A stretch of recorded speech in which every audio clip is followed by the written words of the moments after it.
Good morning everyone. Okay, so guys, कल के class में हमने नंबर सिस्टम पढ़ा था।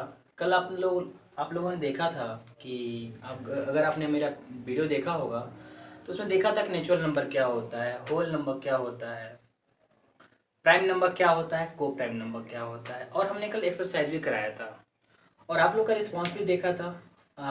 रिक्वेस्ट करूँगा फिर से, अगर आपको अच्छा लग रहा है तो आप अपने फैमिली मेम्बर को शेयर कीजिए। और मैं अपना 100% दे रहा हूँ गाइस, ठीक है। और बेटर पढ़ा रहा हूँ, काफ़ी लोगों ने मुझे बताया भी कि हाँ अच्छा कर रहे हो, ठीक है। So thank you so much for your love and support. Dear, आज हम बात करते हैं आपका नेक्स्ट जो चैप्टर है ना 1.2 की बात करते हैं। और 1.2 में ना हमने, जैसा कि मैंने प्रीवियस भी बताया था ना, कि मैं आपको सबसे पहले थ्योरी दूंगा, देन आपका स्टार्ट करूँगा, एक्सरसाइज की बात करूँगा, फिर मैं आज थ्योरी की बात करता हूँ। जैसे अगर आप चैप्टर उठाओगे ना, उसके पहले एक क्वेश्चन मैं बता रहा हूँ जो ऑलरेडी पूछा जाता है। एक क्वेश्चन है कि राइट 5 रेशनल नंबर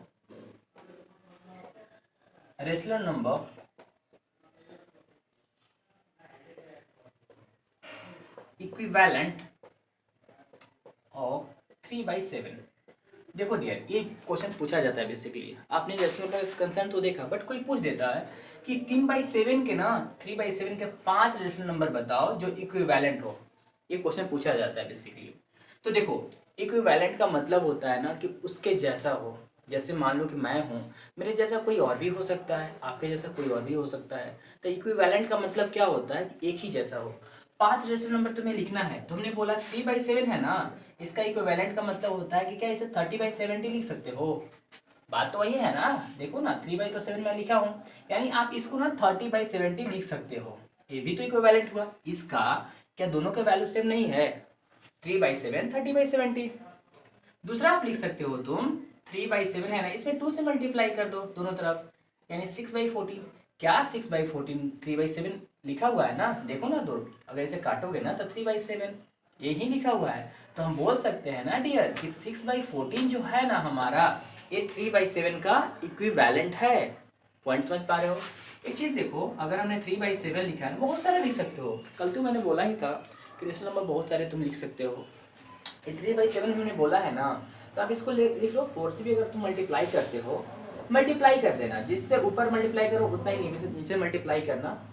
4 इज 12 और 4 इज 28। ये भी है ना तुम्हारा, इसका इक्विवेलेंट है। 3/7 का इक्विवेलेंट है ये, ध्यान देना, है ना। तो आप 5 लिख सकते हो, ठीक है। तो हम लिख दे रहा हूँ एक बार आप लोगों के लिए।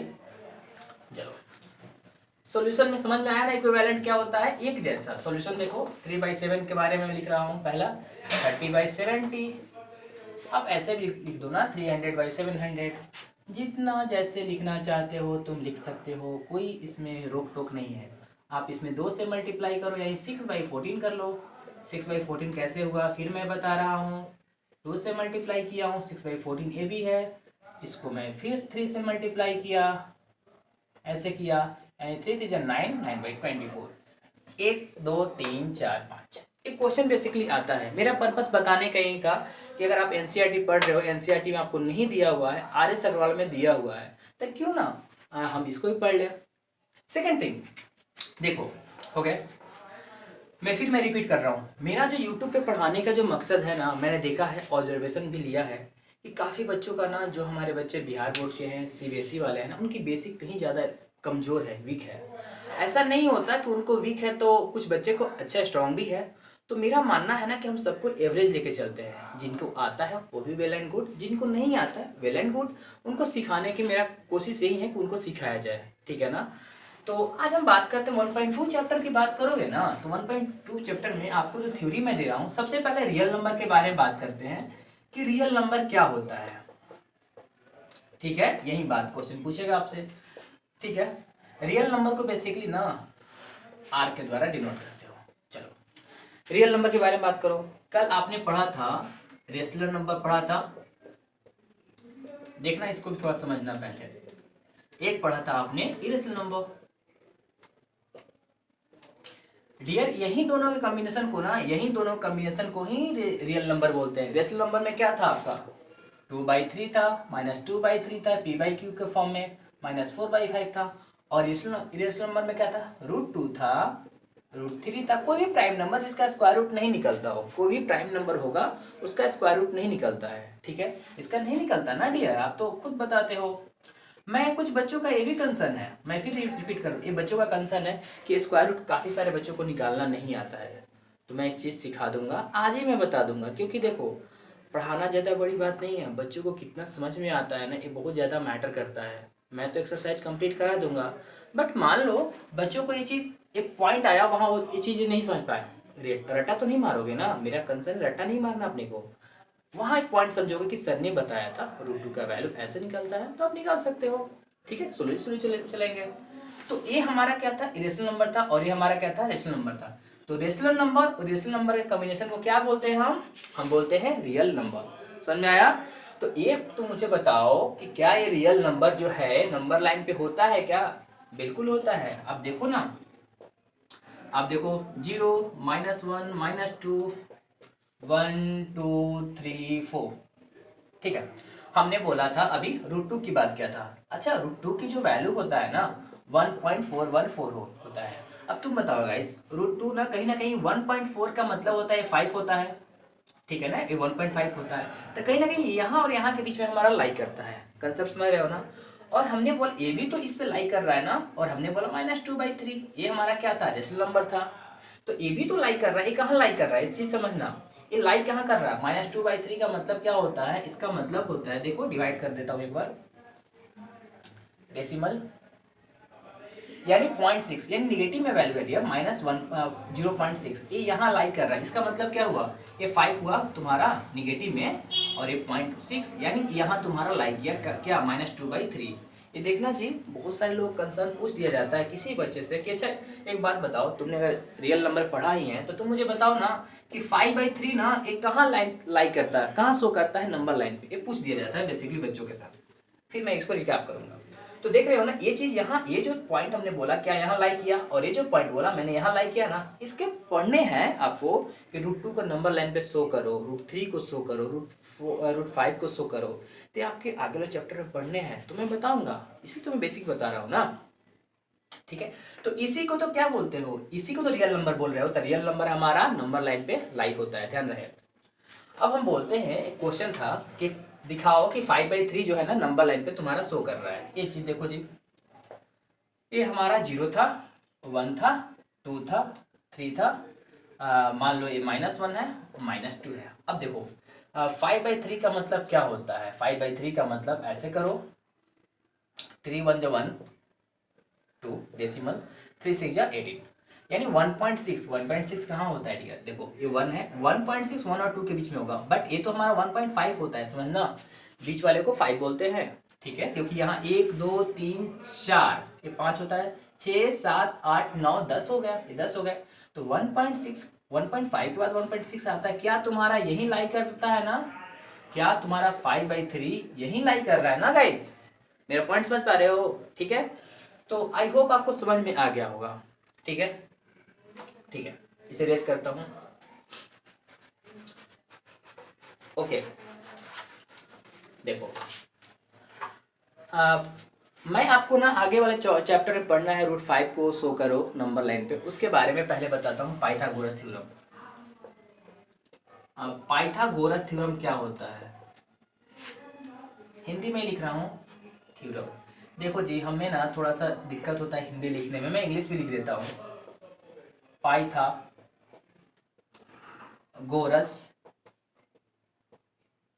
थ्योरम, ठीक है। ये क्या होता है बेसिकली समझना, इसके कंसेप्ट को मैं समझा देता हूँ बेटर से।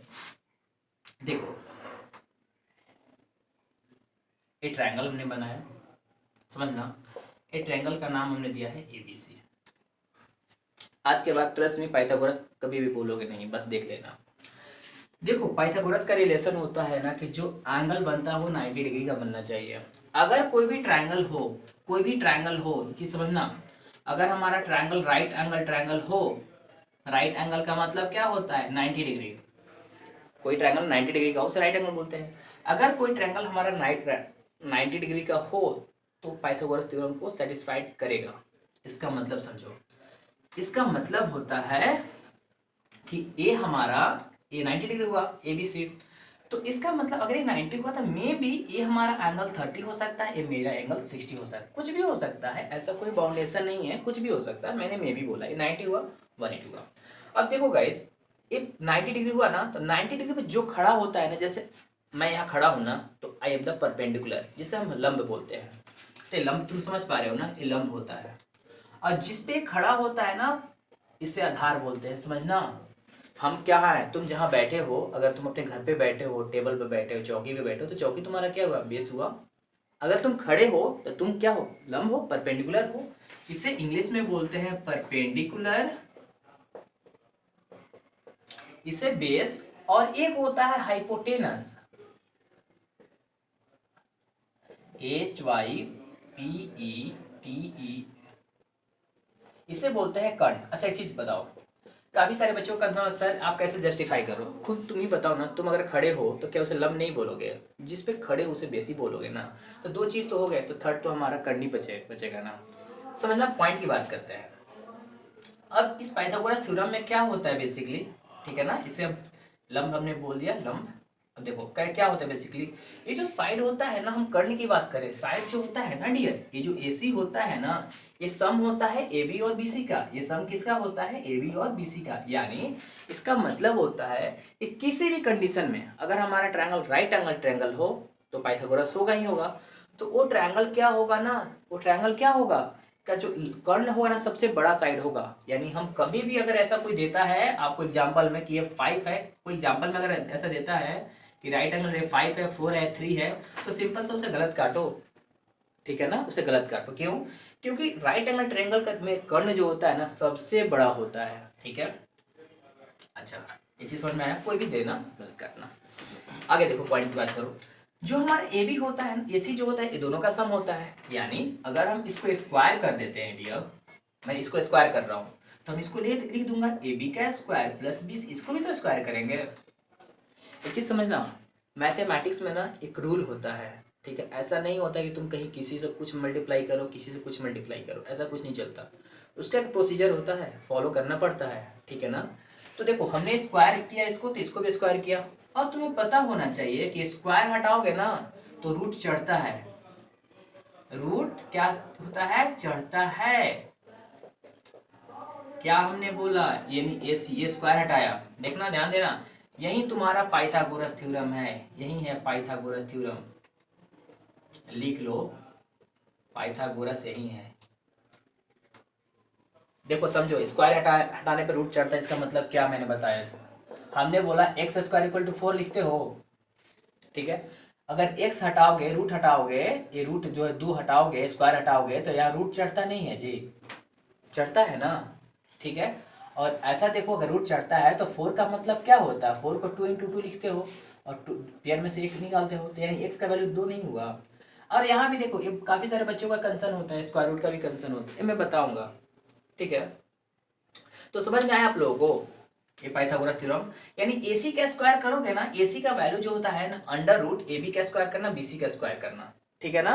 अब एक एग्जाम्पल तुम्हें दिखा देते हैं, ये चीज समझ में आया तुम लोगों को, ठीक है। चलो एग्जाम्पल देखो, तो देखो एग्जाम्पल, हमने एग्जाम्पल दिया कि एक ट्रायंगल है, तो एक उसका साइड जो है ना परपेंडिकुलर, लंब है 4 और बेस है 3। तो तुम्हें से पूछा गया है कि क्या है ट्रायंगल पाइथागोरस थ्योरम को सेटिस्फाइड कर रहा है या नहीं। इसने तुम्हें नहीं बोला है डियर कि ट्रायंगल तुम्हारा राइट एंगल ट्रायंगल है, कुछ नहीं बोला है, पर तुमसे पूछा था सेटिस्फाइड कर रहा है कि नहीं कर रहा है। देखो अगर एक ट्रायंगल पाइथागोरस का सेटिस्फाइड करेगा तो एक पक्का राइट एंगल ट्रायंगल होगा, ये भी चीज ध्यान रहे। अगर ट्रायंगल पाइथागोरस को सेटिस्फाइड करेगा तो हमारा क्या होगा, राइट एंगल ट्रायंगल होगा ही होगा, फिक्स है। यानी अब पाइथागोरस का मतलब क्या होता है सर, इसका मतलब होता है कि आपने पढ़ाया है कि AB का स्क्वायर और सर BC का स्क्वायर कर दो, उसका परफेक्ट रूट निकलना चाहिए गाइज, उसका परफेक्ट रूट निकलना चाहिए, ऐसा नहीं कि इम्परफेक्ट होना चाहिए, परफेक्ट रूट निकलना चाहिए। यानी AB का वैल्यू क्या होता है सर 4 का स्क्वायर, BC का वैल्यू क्या होता है सर 3 का स्क्वायर, तो आप बोलो सर 16 प्लस 9 यानी 25, और 25 का मतलब क्या होता है 5 होता है ना, ये जो 5 है यहाँ 5 आया। अब तुम बताओ, मैंने खुद बोला था पहले कि जो हमारा हाइपोकर्ण होता है ना, कर्ण वो सबसे बड़ा होता है, 4A हुआ लंब, 3 बेस हुआ, ये आधार, इसे लिखो, इसे लंब लिखो। तो अब तुम मुझे बताओ गाइस, क्या कॉर्ड ये सबसे बड़ा है ना? हमेशा अगर ये बड़ा हो जाता है ना तो पक्का ये राइट एंगल ट्रायंगल होगा, पक्का राइट एंगल ट्रायंगल होगा। समझ में आया आपको पाइथागोरस थ्योरम? ठीक है, एक और एग्जांपल दो, ले लो, अगर कोई दिक्कत है एक और एग्जांपल ले लो। मान लो एग्जांपल और दे रहा हूँ, हमने बोला एक ट्रायंगल है, ये राइट एंगल ट्रायंगल बेसिकली बोला हूँ मैं। तो अब देखो साइड निकालने का तरीका देखना डियर, साइड निकालने का तरीका होता है, ये चीज़ मैं बता रहा हूँ, इसका तरीका है देखना। हमने बोला कि ये 12 है, ठीक है, ये 5 है। तो अब पहले एसी की बात करो। एसी का मतलब क्या होता है? कर्ण। एसी का मतलब होता है कर्ण, यानी इसको बोलते हो हाइपोटेनस, टी हाइपोटेनस बोलते हो, ठीक है। अब देखो एसी का वैल्यू पहले निकालो तो अंडर रूट ए बी का स्क्वायर प्लस बी सी का स्क्वायर, यानी सर ए बी का मतलब 12 का स्क्वायर, सर 5 का स्क्वायर, 12 का मतलब 144 और 5 का मतलब 25। अगर इसे तुम जोड़ोगे ना तो 169 आएगा, और 169 जो होता है ना डियर, ये 13 का क्यूब, 13 का स्क्वायर होता है 13, यानी एसी हमारा क्या हुआ? एसी हमारा 13 हुआ, इसका मतलब ये 13 हुआ, हमारा कर्ण निकल गया, ठीक है। देखो ना 12 5 13 बड़ा है ना, समझ पा रहे हो ना? कर्ण ये सबसे बड़ा होता है, गांठ बांध लो कि कर्ण हमेशा ना हाइपोटेनस हमेशा बड़ा होता है, ठीक है। सपोज एक और चीज़ है, मैंने समझाया, इसे लिख लो, पॉज करके लिख लेना। एक और चीज़ है, मैंने आपको समझाया कि सपोज हमें ये दिया है, सपोज हमें ये दिया है, ये दिया ही नहीं है इस बार देखो, यानी हमें कर्ण दिया है, हमें बेस दिया है और हमें परपेंडिकुलर नहीं दिया है। तो हम देखो पॉइंट को थोड़ा देखना यहाँ से, ठीक है, यहाँ से देखना। अगर हमें परपेंडिकुलर ए नहीं दिया है ना, यही निकालना है, तो हम इसको तुम लिखते हो क्या कि सर ए सी का स्क्वायर ये प्लस होता है। देखो जी पहले समझो, L H S R H S की कंसर्न को पहले समझो। एल एच एस होता है और आर एच एस होता है, इधर वाले को एल एच एस बोलते हैं, इधर वाले को आर एच एस बोलते हैं। अगर इसका वैल्यू कोई इधर जाता है तो प्लस वाला माइनस में चेंज होगा, माइनस वाला प्लस में होगा, या इसका वैल्यू इधर आता है तो प्लस वाला माइनस में चेंज होगा, माइनस वाला प्लस में चेंज होगा, ये ध्यान रहे, ठीक है। L H S R H S concern होता है। अब देखो, अब हमने बोला कि ए बी निकालना है, देखो पॉइंट देखो, हमें ए बी निकालना है, हमें ए दिया है, इस बार हमें ए बी दिया, बट ए बी निकालना है, तो ए बी यही है ना डियर, एक बार देखना तो ए बी तो यही है ना, ए बी का स्क्वायर। अब देखो ये एल एच एस था, यानी ए सी का स्क्वायर, और हमने बोला इसको इधर फेंक दो, यानी इसको आर एच एस का जो पार्ट है ना तुम्हारा इधर फेंको एल एच एस की तरफ, तो माइनस बी सी का स्क्वायर, यही आया ना, देखना। यानी सिंपल सी मैं बात बताऊं, बड़े में से छोटे को स्क्वायर करके घटा देना और रूट चढ़ा देना, यानी देखो ए बी का वैल्यू क्या हुआ? अंडर रूट ए सी का स्क्वायर माइनस बी सी का स्क्वायर। देखो हमने क्या बोला, जो ही वैल्यू निकालना हो ना बड़े का, एक बार बड़े का वैल्यू का स्क्वायर करना, उसके छोटे का वैल्यू का सब्ट्रैक्ट, स्क्वायर करके सब्ट्रैक्ट कर देना, अंडर रूट कर देना, यानी ए सी का मतलब क्या हुआ? 13, 13 का मतलब 169, 169, और 5 का मतलब 25, घटाओगे तो 144 आएगा, और 144 किसका स्क्वायर होता है? 12 का होता है ना, ये भी आ गया ना 12, यही तो तुम्हारा दिया था उस वक्त। सेम प्रोसेस इसके साथ है, समझ में आया? एक बार लिख लो जी, ठीक है। सेम प्रोसेस इसके साथ होता है कि सपोज ये नहीं दिया है, बेस तुमसे पूछा है कि बेस क्या होगा, तो बेस का तो फॉर्मूला देखो ना, फिर यहीं से निकाल लेते हैं। बेस हमारा BC लिखा हुआ है, तो आप इसको भेजो कि AC का स्क्वायर माइनस AB का स्क्वायर, बड़े में से छोटा है डियर, समझना, बड़े में से हमने छोटा घटाया है, कुछ भी हो सकता है, जो हमने AC नाम लिखा है AD भी हो सकता है, नाम कुछ भी हो सकता है, नाम में कंफ्यूजन मत रखना तुम लोग। यानी आप इसे बोलोगे कि सर स्क्वायर हटाओगे रूट चढ़ेगा, समझना फंडा है, इसको बोलते हैं स्क्वायर हटाओगे तो रूट इधर चढ़ेगा, AB का स्क्वायर। देखो ना गाइस, सर बड़े में से छोटे को माइनस कर रहे हो ना, बड़े में से छोटे को, AC का मतलब 169 और 12 ये भी था ना, इसका मतलब 144, और ये घटाओगे तो तुम्हारा 25 आएगा, 25 का मतलब क्या होता है? 5, ये 5 आ गया ना। तो अगर कोई ट्रायंगल और परफेक्ट स्क्वायर निकलना चाहिए, 12 5 3 का कॉम्बिनेशन होता है 13, ठीक है ना, अगर ऐसा चलता है तो वो राइट एंगल ट्रायंगल होगा ही होगा, पाइथागोरस थ्योरम को प्रूव करेगा। ये इंपॉर्टेंट ना तुम्हारे पूरे लाइफ तक होगा, जब तक तुम्हारी नौकरी नहीं लगेगा ना, हमेशा एक काम करेगा। तो गाइस ना, एक चीज़ मैं रिक्वेस्ट करूँगा तुम लोगों से ना, मेहनत करना। मेहनत बहुत ज़रूरी है करना आज के टाइम पे। बिना मेहनत के ना शाहरुख खान आज बॉलीवुड का स्टार नहीं होता। बिना मेहनत के ना रजनीकांत ना आज साउथ मूवी का स्टार नहीं होता। जितने लोग लाइफ में सक्सेस करते हैं ना, चाहे तुम्हारा बड़ा भाई बैंक में नौकरी करता हो, या कोई आईएएस ऑफिसर बना हो, या कोई एनडीए का ऑफिसर बना हो, कोई भी निकलता है ना डियर, तो बहुत मेहनत करता है। ये नहीं कि घर पे मम्मी पापा हमें खाना बना के दे रहे हैं, हमने खाना खाया थाली फेंक दिया घर पे, ये बिल्कुल नहीं। ऐसे तो तुम तो कुछ निकाल ही नहीं सकते ज़िंदगी में। तुम्हें खुद आगे बढ़ना पड़ेगा। कभी कभी तुम्हें प्रॉब्लम होता है, पैसे की दिक्कत होता है, तो उस प्रॉब्लम को भी फेस करना तुम्हें ज़रूरी है। अगर तुम्हें 2 दिन भूखे भी रहना पड़ता है ना, तो ये नहीं कि तूफान घर में खड़ा कर दो, नहीं, उससे फेस करना भी सीखो। जब तक तुम मेहनत नहीं करोगे, तुम लोग खुद से प्रॉब्लम नहीं देखोगे, ट्रस्ट मी, ज़िंदगी में कभी कुछ नहीं कर पाओगे। तो तुम्हें मेहनत करना पड़ेगा। मैं क्यों सिखा रहा हूँ? क्योंकि आई एम द वन, मैं वो वैसा इंसान हूँ जो मैं मेहनत करता हूँ। आज मैं तुम्हारे सामने अगर ब्लैक बोर्ड पे पढ़ा पा रहा हूँ, इसका मतलब है कि मैंने पढ़ा है, मैंने मेहनत किया है। ठीक है ना? तो समझने की कोशिश करना, मैं तुमसे बड़ा हूँ, तुमसे सीनियर भी हूँ, और मैंने दुनिया देखा है डियर। मेरी उम्र ना 25 ईयर हो चुका है, मैंने दुनिया देखा है। तो एक सीनियर होने के नाते ना मैं कभी नहीं चाहूँगा ना कि हमारे जो जूनियर होते हैं ना कभी गलत डायरेक्शन पे जाएं, क्योंकि हमने तो चीज़ें क्रॉस किया है ना, तब तो मैं पढ़ा रहा हूँ।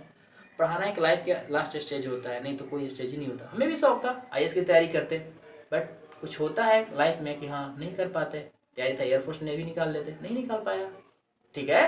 तो आज मैं समझाने की कोशिश इसलिए कर रहा हूँ ताकि इस चीज़ को समझने की कोशिश करना। लाइफ में ना हार्डवर्क बहुत ज़रूरी है। ठीक है? ओके, ये तो आपका फर्स्ट पार्ट हो गया। सेकंड पार्ट की हम बात करेंगे बेसिक का, ठीक है ना? सेकंड पार्ट की बात करते हैं। और thank you so much for your love and support.